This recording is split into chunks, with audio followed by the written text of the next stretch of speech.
Trusting God. Trusting God. That's a strange phrase. When you hear that word, what comes to your mind? When we talk about his wisdom, his judgment, we often don't really listen to what he says. We often don't adhere to the things he tells us to do. But first this morning, I'd like to talk about his wisdom. God is the pinnacle of wisdom. All wisdom comes from him. God has created everything.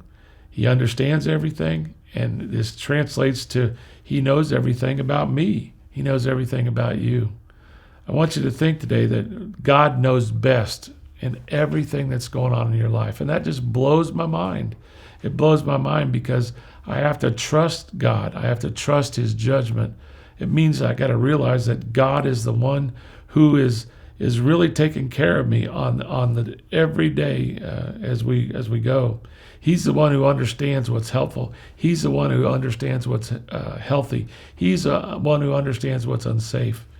He's the one to determine what's good and bad. And to put it simply, God's judgment is always, always right.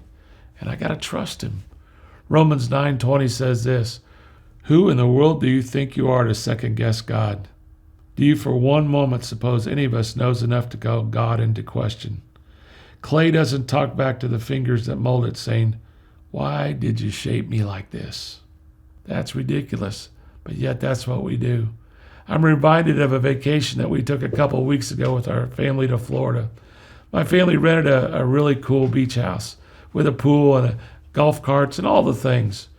I'm 67 years old, and I love my kids and my grandkids and the in-laws. I do, I really do. But when I'm at home with them, you know what? They go home. And on vacation, I lived with all 13 of them for 7 days. It was truly heavenly, except when it wasn't. Kids tend to act out. Yes, even my precious cherub grandkids. Probably yours do too.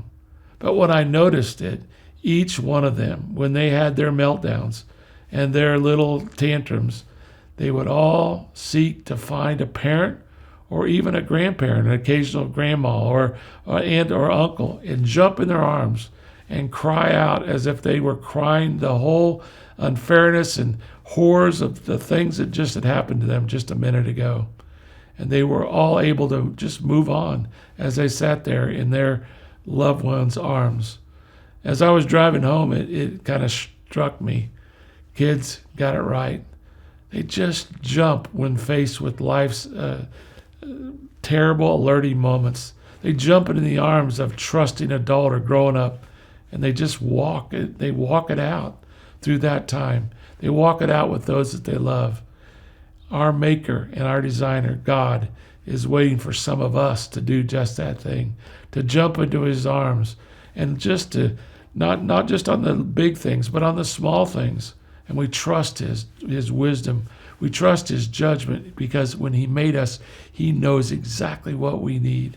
And one of those things is to jump. Maybe the next time that you're freaking out a little bit, just jump into the arms of the one who made you. Jump.